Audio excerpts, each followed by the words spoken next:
What is going on, you guys? This is VM Video Master here, and today I'm gonna be reacting to five of the most disturbing Tinder meetups. Now, we've all heard of Tinder, the place where you can meet someone, get jiggy with it, and then it's over. I mean, you never know, you can meet your special someone on Tinder. But for most of the stories we've heard, Tinder is not a place to meet somebody.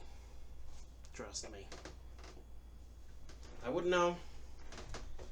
I had a sister who went on Tinder and almost got kidnapped. So today, we are going to listen to some of the most scariest stories that actually happen to people. And at the end of this video, please let me know in the comments below if you enjoyed this video and what you want to see next. In 2017, Alex downloaded Tinder for the first time in his life. Because he'd never had much success with women and he didn't consider himself too attractive, he figured he might as well try his luck with dating apps. As is often the case for average-looking guys in online dating, Alex initially didn't get a lot of attention from the kind of girls he wanted to meet up with. But things took a turn when pretty soon he got a message from a pretty blonde girl named Katie. At first, Alex assumed she was either a bot or a catfisher, as she was by far the most attractive girl who had ever paid him any real attention on the app. Being that it was his first time on the app, he didn't know entirely how to act. I mean, on the one hand, if Katie was a real girl, he didn't want to screw things up with her by ghosting her. But on the other hand, he didn't want to entertain any bot or walk into any obvious trouble. After overthinking for several hours, Alex finally decided to just ignore the text, frustrated by his unexciting introduction to online dating. But unlike most bots who usually don't message people more than once after being ignored, Katie reached out to him once again just 3 days later. In the back of his mind, he was still a little bit suspicious, but he was strongly considering the possibility that Katie was a real person. And after taking a more in-depth look at her profile, he decided to give her a chance and texted her back, thinking what's the worst that could happen. Against all expectations, Alex and Katie hit it off immediately, like to the point where they were messaging each other pretty much every day. Having that nagging feeling in the back of his mind that she actually wasn't real the entire time, he finally asked her to prove she was real by having a video call. And she had no problem doing that. Fast forward a couple of weeks and they were having phone conversations and video calls all the time. It was pretty much clear that Katie was a real person. After talking with Alex on Tinder for about a month, Katie suggested that Alex should go and visit her. Even though he trusted her by this point, he was still hesitant to meet up with a girl he met up online, especially considering the fact that they were 8 hours apart. But Katie continued to insist, and after weighing all his options, Alex finally accepted, figuring he could take off a day or two to go see if they actually had any in-person chemistry. When the day came, he was nervous, but the last thing he wanted to do was cancel on her. So he started to drive to Katie's place. However, not long into it, he started to notice something was a little off. She messaged him almost compulsively to ask him where it was and how long until he was going to be there. Even though she must have known Alex was driving, whenever he took more than half an hour to respond, she would spam him with texts, insisting he check his phone more often. It threw him off a bit, of course, but Alex was nervous, and so he chalked it up to her being nervous as well. He kept driving, and as he got closer to the location Katie had given him, he realized it was going to be harder than he thought to find the house. The directions were pretty confusing, and he had to drive through a series of gravel roads surrounded by thick trees to get to the location. Every road kind of just looked the same. After driving around in probably multiple circles for what felt like hours, he finally made it to Katie's at about 2 p.m. He was immediately surprised by how old the house looked. There was a boarded up window on the second floor, and the building looked like it had seen better days for sure. Still, he caught a glimpse of the red buggy that Katie loved to talk about over text, and feeling slightly comforted, he parked right in front of the garage. He texted her that he was there, and Katie replied with a single smiley face. It was a bit weird, but he figured that was the go-ahead to get out of the car and finally knock on the door, so he did so. And that's when he noticed an older guy staring down at him from one of the second-floor windows. The drive there had already been pretty strange, but this was by far the creepiest thing that had happened to him ever since he left his house. Still, he did remember one time over the phone how Katie had talked about her dad and how he would sometimes visit her, and he assumed the man on the second floor must have been him. Again, going back to feeling nervous, he finally knocked on the front door where Katie appeared a few seconds later, inviting him in with a warm smile. Even though he FaceTimed her multiple times, so he pretty much already knew she was real, after all the things that had happened, he was pretty relieved to actually see her in person. She gave him a hug and he breathed a bit of a sigh of relief. They talked for a little while, and that's when Alex asked her why she hadn't told him about her dad being there that day. Katie's face instantly showed confusion, and she responded that her dad was halfway across the country and wasn't planning on visiting for at least a few weeks. As far as she knew, she was home alone. Thinking she was obviously just trying to scare him now, Alex kind of rolled his eyes and explained how he had seen her dad looking at him through the second-floor window when he got out of his car. That's when Katie's face turned an obvious pale color, and she whispered to Alex that they had to leave the house immediately. Surprised by the seriousness of her reaction, his heart kind of fell to the bottom of his chest, realizing they might be in serious danger. They went out the front door and got a good view of the house a good distance away, and that's when Alex begged for an explanation. According to Katie, she wasn't expecting any other visitors, and she didn't know who the old man was or how he had even gotten in. Alex called the police as Katie was sort of standing behind him, and that's when he heard her kind of gasp and point up at the second-floor window. There again was the old man looking down at them. He looked sorta old and frail, as if he hadn't eaten in several days. As soon as he noticed that he had been noticed, he sort of backed away, slowly disappearing into the darkness of the rest of the house and out of view from Katie and Alex. Pretty terrified from the sight, the two of them got into Alex's car, where they locked the doors and waited for police to arrive.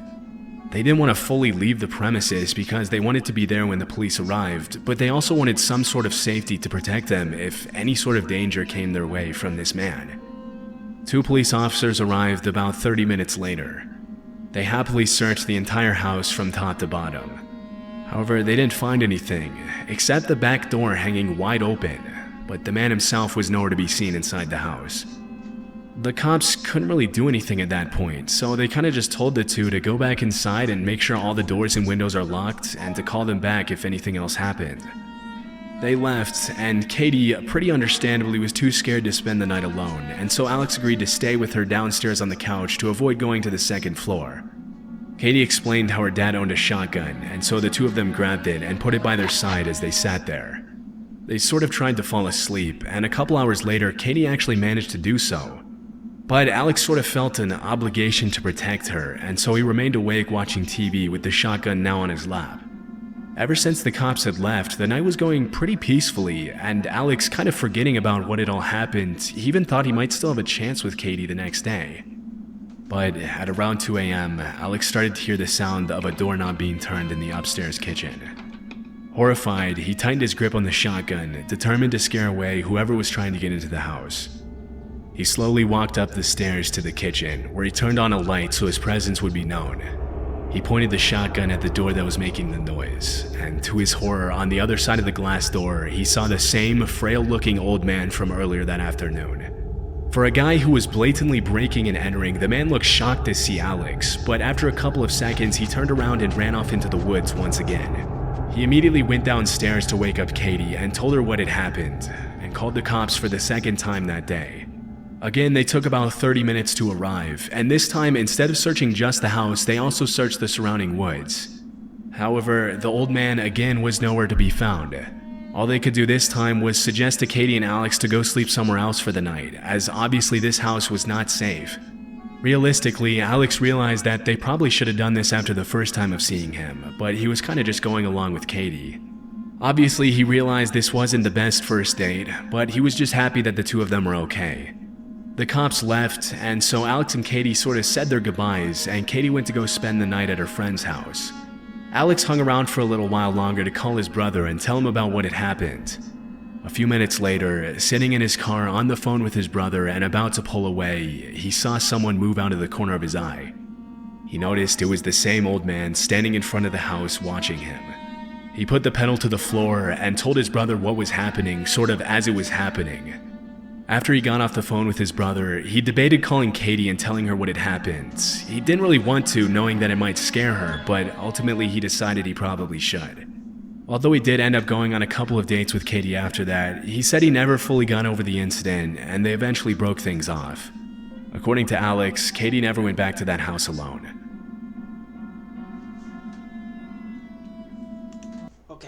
say this. If something like that happened to you, you meet a girl online, then a guy ends up following you everywhere. I'm gonna say, if that happened to me when I met somebody, I'm breaking it off immediately. Because if that's her father, yeah, I would tell the guy, leave, or I'm calling the police immediately. But it's a shame. He seemed to have liked her, but the only problem was he couldn't get over the incident of what happened between them with the stalker. It's a shame. In 2015, Ryan Nolan was 20 years old and was enjoying all that Tinder had to offer. Aside from the occasional bad date where he got stood up or just didn't connect with the girl he met up with, he was pretty happy with the way things were going for him on the app overall. One weekend in the winter, he made plans to visit some friends at Indiana University in Bloomington. Just to hang out, go out, and have fun. The first night he was there, everything went according to plan, and Ryan had a blast partying with his buddies. At some point during the weekend, he figured he might as well get on Tinder to try and meet up with a cute girl in Bloomington and see where things went. Like usual for Ryan, it didn't take long for him to get a match, and after talking to this girl named Jane for a little less than a day, they started making plans to meet up that same evening. Jane was pretty attractive and fun to talk to, so he thought, why not? After letting his friends know he was going to meet up with his Tinder date, he left the apartment and made the 5-minute drive to her place. As soon as he got to the building, he texted Jane in the app and asked her which door he was supposed to go in. He waited for her to respond as he sat in his car, but soon realized that was kind of stupid, and so he got out of his car and started walking around the complex to hopefully give her an idea of where he was, and maybe he'd see her outside her door.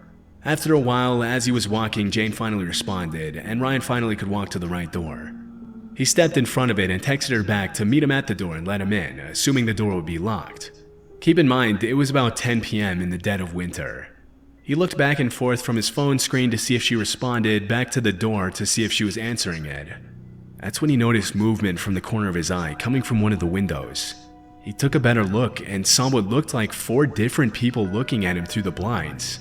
He thought it was pretty creepy, but he also didn't know that window was to Jane's specific apartment. It could have been one of her neighbors or something, and he also wasn't in the best part of town, so he kind of just brushed it off. He again texted Jane to ask her where she was. Less than a minute later, his phone dinged, and it was her replying that the front door to the complex was already open. He was kind of surprised that she would leave the door unlocked so late at night, especially in this part of town. He walked in and shut the door behind him. There was only one dim light, so he couldn't really see anything and was fidgeting around the wall looking for a light switch.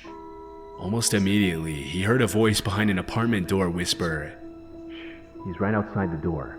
That's when he realized the window he saw outside was to Jane's apartment. It was just to a different room. He got a strong gut reaction telling him he was in danger, and he quickly sprinted out of the complex.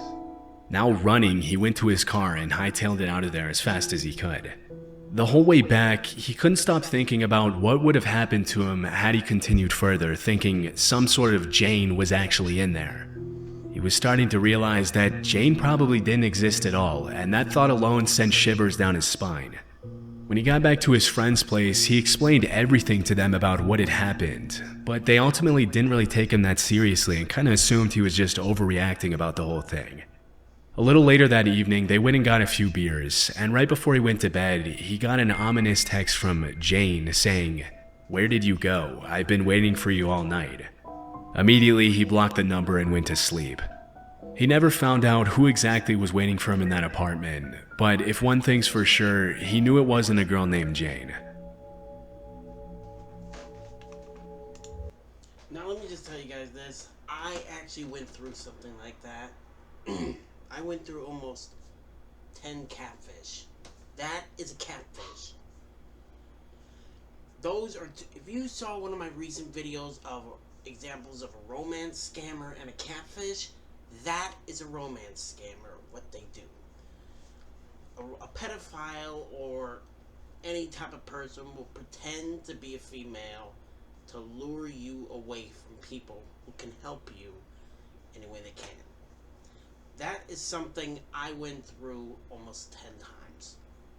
If you watch these videos of disturbing dating meetups, you'll learn a lot. That's why I watch these. Let's continue. In 2021, Abe was dumped by his long-term girlfriend. The experience left him pretty bruised up, but after a while he decided to get back out there and start dating again. Abe was more on the shy side, and so he wasn't the best at asking girls out. He wasn't exactly sure why, but either way, it wasn't his strong suit. When Abe had met his ex 6 years earlier, Tinder and other dating apps were just becoming popular, so online dating was pretty unfamiliar to him. But now he was single, and so he was pretty excited to try it out for the first time. He had a few friends that had found success on dating apps, and so he was pretty optimistic. But after a few months of using Tinder, he realized online dating wasn't at all what he thought it would be. He only managed to meet up with one girl in a park, and after 20 minutes, she played the classic phone call move, claiming she had gotten called into work. As you can probably guess, he never heard back from her again. He was about to call it and just give up on dating apps completely when he got matched with a girl named Danny. She was a really pretty girl who he knew was way out of his league and had a sneaking suspicion that he was being catfished or played by one of his friends.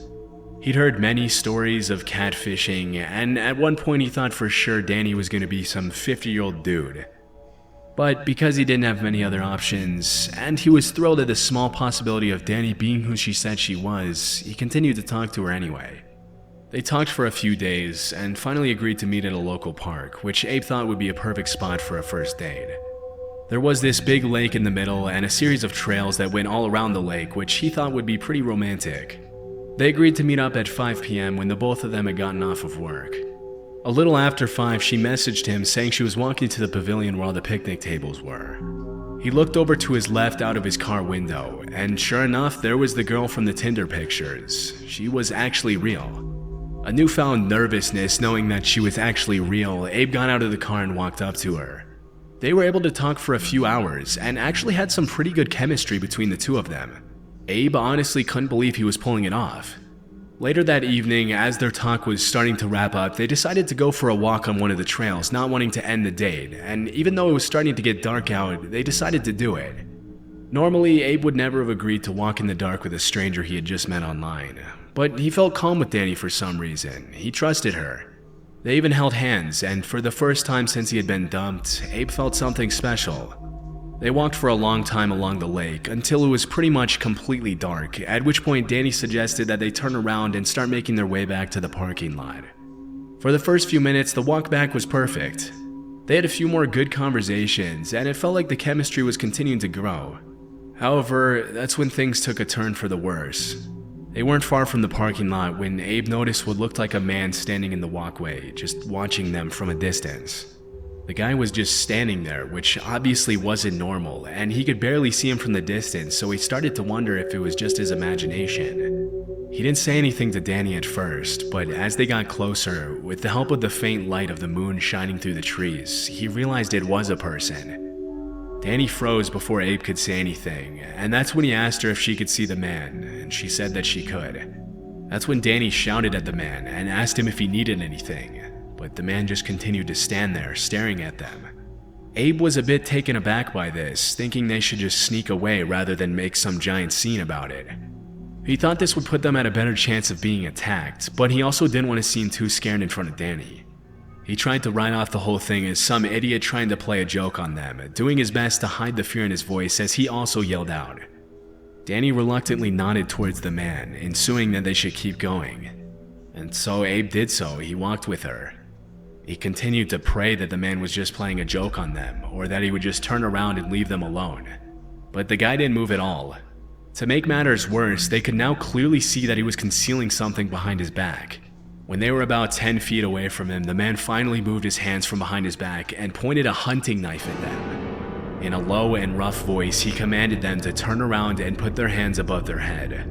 Abe sort of froze up, not realizing the reality of the situation he was in. He honestly had no clue what to do. He had never been robbed before, and at that moment he knew he was in very real danger. And that's when he suspected Danny of setting him up. He kind of looked over at her and wondered if she really could be behind this. However, that thought quickly left his head when Danny started to aggressively argue with the guy. Before Abe could even process what was happening, she started running at the armed man. Right before she reached him, she kind of threw her body at him and managed to knock him over. As soon as the man hit the ground face up, she shouted for Abe to run. Abe, kind of now even more taken aback by what he was seeing, just stood there but finally started to run. He didn't want to leave Danny alone, but he didn't really need much more convincing. A couple of seconds later, Danny managed to get up and caught up to Abe. They could both clearly hear the man running after them as they made their way off the trail and sort of down this shortcut towards the parking lot. As soon as they got there, they both threw themselves into Danny's car and drove off, not even checking if there was anyone behind them as they pulled out of the parking lot. As they picked up speed and were starting to actually drive off, Abe looked in his rearview mirror, and that's when he saw the man with the knife in his hand still standing there. He was standing alone in the parking lot, again just staring at them as they drove off. Another thing they did notice is that there were other cars in the parking lot at the time of leaving. There were 3 other ones. This made them think that the guy may have had other accomplices with him. When they were a safe distance away, they called the police and reported what had just happened. The cops arrived at the scene pretty quickly, but the man was long gone, and the only car left in the lot now was Abe's. After they gave their statements to the cops and they left the area, they decided to go on a late-night dinner and stayed up all night talking about what had just happened. It was almost like the shared sense of danger from the incident had brought them closer in some way, and despite his horror, Abe decided to just go with it. Fast forward to 2 years later, and Abe and Danny are now engaged. Whenever they're asked about how they met, they always have a laugh at people's reactions when they tell them that they met on Tinder and almost got killed on their first date.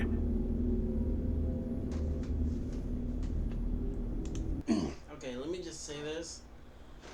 Now, some Tinder stories are actually dangerous, but that one actually seemed very nice. I mean, a couple ends up almost killed who are meeting online, and then they end up together. You know? It's actually like a horror movie. In the end, the survivors, the girl and the guy, end up together because of something dangerous that happened. So, at least they'll have something to talk about to their future children. Say, oh, your father and I actually almost got killed on our first date. But they always say a crazy adventure brings couples closer together. Anyway, continue on. When he was 21, Taylor had just gotten dumped by his girlfriend and had also recently become a police officer. As a 21-year-old new cop, he had this sort of I'm invincible and I can take on anyone mentality. So when he downloaded Tinder and matched with a good-looking girl named Brianna who was way out of his league, he assumed things would go great for him. After getting to know her a while on Tinder, they finally set up a date to meet. Brianna had mentioned our house had this great open field to sort of just look at the stars, hang out, and talk, and she offered for it to be their first date location. Taylor thought it was as good a spot as any and agreed. When the night came for them to meet, he was pretty excited to pick her up, and she seemed pretty excited as well as she got into his car. As she guided him to the field, Taylor knew it was going to be a great night. They had lucked out with the weather and there were a ton of stars out. And it was this huge, peaceful open space with some nice woods, there were deer, and there were even other wildlife visible in the distance. It was the textbook perfect spot for a first date. However, as soon as Taylor parked the car, he noticed some really dim headlights in the distance. It looked like a van, but he wasn't entirely sure. When the vehicle got closer, he confirmed that it was a van, and he was a bit confused thinking they were the only ones on the property. As the van got closer, it didn't look like it was stopping, and it was in perfect head-on collision line with the parked car they were in. But as it got closer, it finally hit the brakes and stopped almost headlight to headlight with their parked car. It pretty much blocked Taylor's car from moving forward at all. Brianna seemed to have a confused look on her face, and so assuming she didn't know who it was, he kind of prepared for the worst and told her to stay in the car while he went to see what was going on. He grabbed his flashlight and walked up to the van, where he saw a pretty big dude sitting in the driver's seat. Sort of angrily at this point, he asked him what was going on and if he could back up his car a little bit. Surprisingly, the man was actually really polite, and in a low, kind voice, he said he was the owner of the property and didn't mean to scare them at all. According to the man, who introduced himself as Bob, he had been having trouble with poachers on his property and just wanted to make sure Taylor and Brianna weren't going to be shooting at the deer or hurting any of the other animals on the property. Taylor, a bit taken aback by this, lowered his voice to a more calm level. He smiled politely and assured him that they only came out to look at the stars and the wildlife. Bob seemed to be pretty happy with his explanation, and a few seconds later he wished them a nice evening and drove away. Taylor, pretty happy with how he had handled things, went back to his car ready to enjoy his first date. However, now Brianna, for whatever reason, didn't seem to be on the same page, and he noticed something very off about her behavior. Instead of actually talking to him and enjoying the date like they were just before, she was now texting nonstop, and when Taylor asked her who she was talking to, she refused to answer. He thought it was pretty weird, but he chalked it up to her nervousness or whatever and tried his best to strike up a fun conversation with her. About an hour later, he saw the same headlights coming towards them again, this time at a much faster pace than before. Feeling that he and his date were now in serious danger, he hopped in his truck and moved to a more defensive position. After the van screeched to a stop inches away from Taylor's car, even closer than before, Brianna jumped out of the truck and ran towards the van. Taylor at first was sort of confused, thinking why she would run to this van that seems to be a threat to them. However, that's when Taylor realized he had been set up. Thinking quickly, he got out of his truck and commanded them to get on the ground. Obviously though, neither Brianna or who he now realized was Bob complied. To Taylor's horror, Bob then charged at him and knocked him on the ground. Using all of his strength, Taylor managed to get up on his back and get up before Bob could grab him again. Everything was happening too quickly for him to process, but he knew he had to do something quickly or something really messed up would happen to him. That's when he saw Brianna, who a second ago he trusted, grab the metal pipe from Bob's van. She sort of shouted at him that they had a gun, but that if he gave them all his money and his truck, he would walk away unharmed. Now again, Taylor had this sort of I'm invincible kind of mindset, and so he refused, to which Brianna started to cry, saying that she didn't want to hurt him if she didn't have to. When he saw Bob run back to the van, he finally revealed to them he was a cop, and he drew his concealed gun and commanded them to get on the ground. After a moment of shock, they finally complied, and Taylor scrambled to call 911. Just as he was telling dispatch that he had two suspects at gunpoint and needed backup immediately, Bob and Brianna got up and quickly started sprinting away into the darkness. Even though he knew it was a dumb choice at the time, Taylor initially started chasing them and ran into the woods around the field. The chase lasted maybe 30 seconds when Taylor heard 3 loud pops and saw a muzzle flash in the distance. Now feeling true panic for the first time that night, he sprinted back to his car and put the pedal to the metal until he was a safe distance away. Minutes later, he went back to the house where he had picked up Brianna, called dispatch again, and asked the cops to come to that location. As soon as his sergeant and field training officer got there, obviously knowing who he was, they sort of gave him crap about having to call the cops. When he really was the cops, he was just off duty. However, at the same time, they did recognize the seriousness of the situation and got in a patrol car and all drove down towards the field. To everyone's surprise, the van was still there. To Taylor's disappointment, his sergeant ordered him to stay in the car, keep his mouth shut, and only come out if they were getting shot at.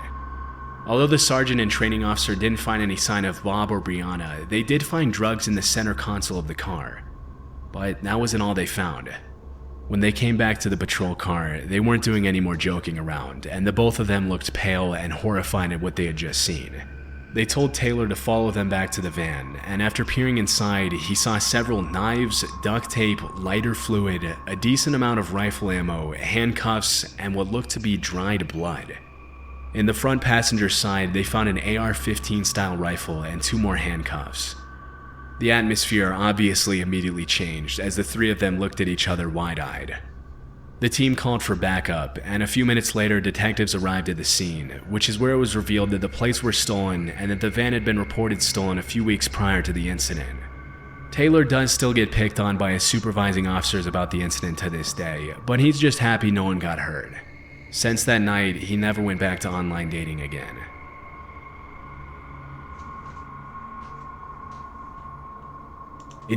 Okay, let me just say this.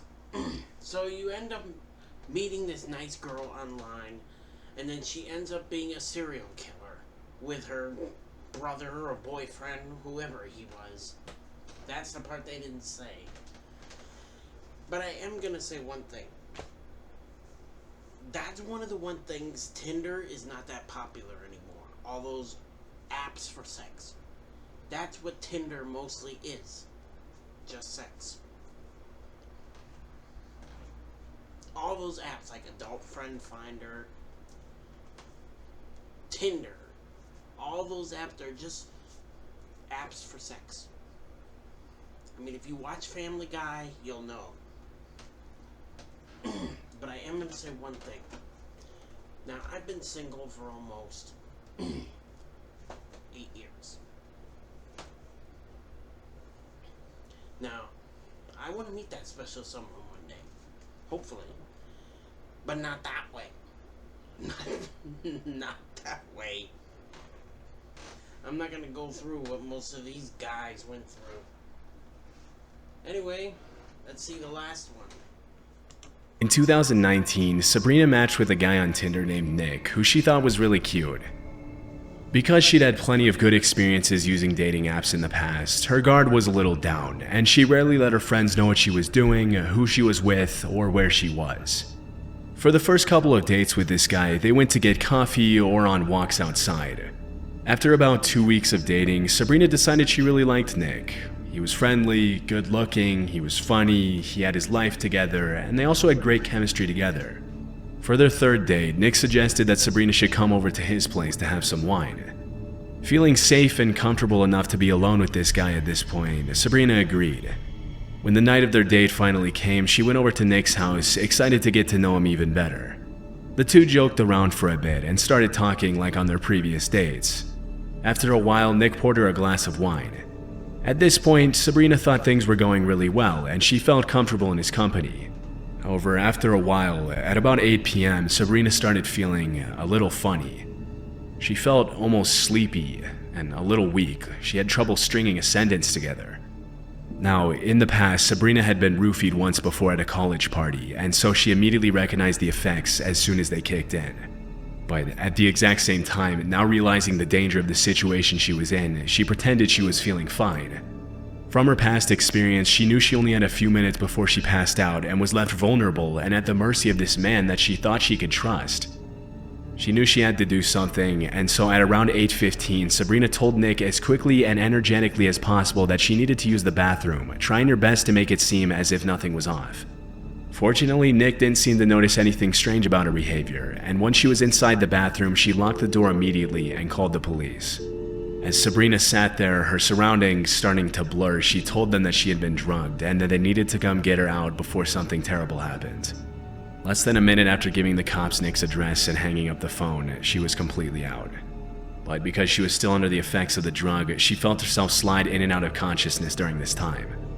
All she remembers is the police putting a bag over her head as they carried her out of the bathroom and into the patrol car. Following this entire incident, Sabrina was understandably traumatized, but at that point she wasn't even aware of how badly things could have ended for her had she not reacted as quickly as she did. A few days later, she received a call from the police asking her to come down to the station to give her statement. Once there, she mentioned to the cops that the only thing she remembered clearly was that they had put a bag over her head, but that she could have imagined it due to the effects of the drug. As soon as she said this, the cops looked at each other uncomfortably and confessed that they had indeed put a bag over her head. Sabrina looked at them, kinda confused. They quickly explained that it was actually to protect her.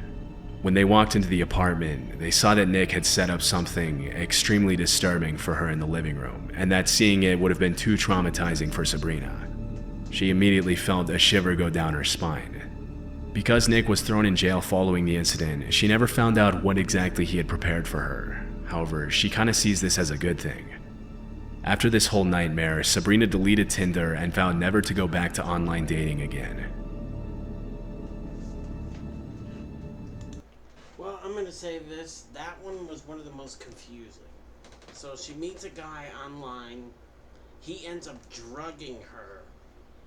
And what was he, some kind of serial killer? That story reminds me of a woman who was with somebody who she met online, and she ended up in a tub full of ice and her spleen gone. Maybe that's what was gonna happen. Anyway, you guys, that was 5 most disturbing Tinder meetups. So here's a little piece of advice for you. If you have an account on on Tinder, be careful. Don't don't go through what these people went through.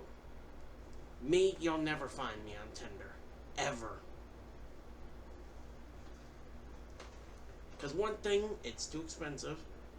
And two, all the stories I've seen on here, start with Mr. Nightmare. You'll really freak out. Now this channel is Chilling Scares. You'll really like some of the stories on here. Anyway, that was Eerie Encounters for today. If you want to see me react to something really scary, let me know in the comments below. I really love a challenge. And also, like this video, subscribe, and of course, share this video with a friend who really loves creepy things like this. And also, follow me on TikTok. I go by VM Video Master. And follow me on Instagram. I go by VM Video Master 91. And also, before I end this video, I just started a podcast called Scare Tales. Go on Podbean and follow me. I upload every Tuesday. I read true crime stories. I'm trying to do that. I'm trying to find the scariest one I can find. And I also write my own stories. So, if you want to hear the scariest stories you've never heard, check it out. And I will see you in the next video.